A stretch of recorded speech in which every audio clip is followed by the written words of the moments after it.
investor guy, Michael Lansky, able to go and control her like this. But she also seems very vulnerable throughout the years. She's had these caretakers and people who I don't think ever best interest. This comment reads, I can't tell whether Lady Gaga is in some weird contract or is simply desperately submissive. Hola, no es de Ucrania.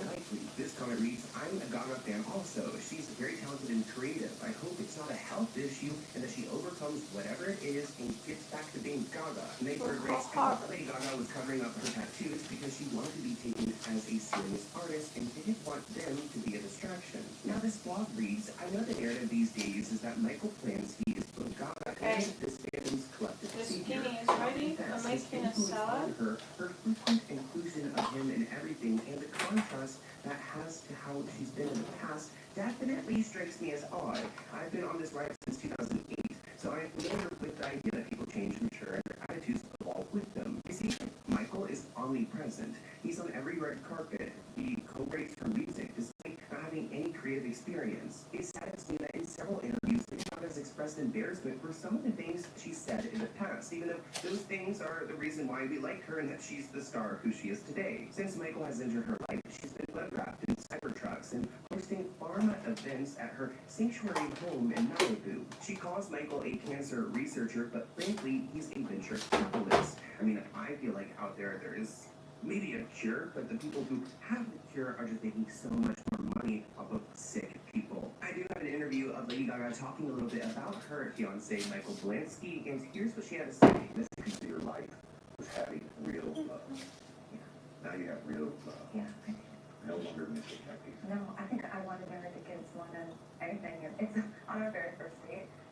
We've been talking for like 3 weeks on the phone every single day, just getting to know each other. And Michael flew to Vegas for my show to take me on my first date. And before we even sat down, I said, "Do you want American kids?"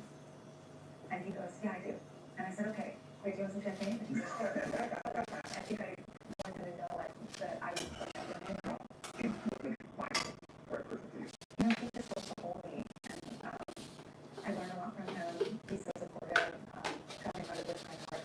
He's my best friend. Being in a partnership with a best friend, I feel like is a huge blessing, and I couldn't imagine like going through life with anyone but him, honestly.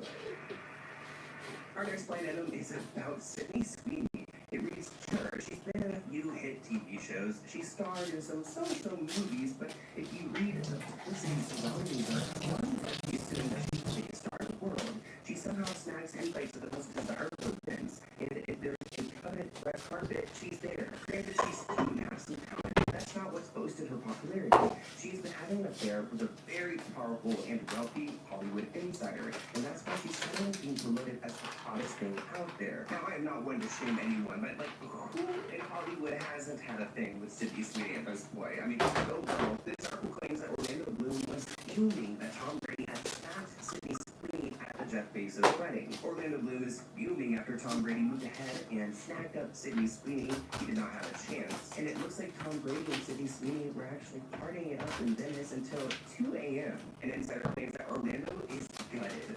He's like met her for a few hours and now he's gutted. He thought he had something with Sydney, but Tom is clearly winning the battle in the love triangle of war. Orlando Bloom was recently spotted enjoying the sights of Venice alongside Sydney Sweeney, shortly after news of his split from singer Katy Perry became public. Both actors attended the lavish wedding of Jeff Bezos and Lauren Sanchez, which brought together an A-list guest list in Italy's iconic city.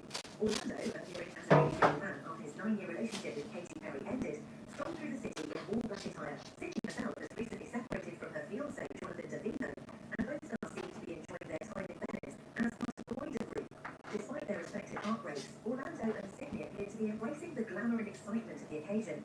I still can't get over how immature it is that Orlando Bloom is gutted over Sydney Sweeney, who he's known for about 12 hours, yet he could care less about Katy Perry, who he's been with for about 8 years. The source claims that Sydney clearly has a thing for Tom. According to onlookers, Tom needed to put in the work to impress Sydney, as she was the most sought-after person to be around at the Jeff Bezos wedding. And I just know the Kardashian clan and the Jenner were behind her the entire time. Another source added that everyone wants to talk to her, and every guy that's been in her presence has talked about how stunning she is in real life. Rumors are intensifying that Tom Brady and Sydney Sweeney may have struck up a romance at Jeff Bezos and Lauren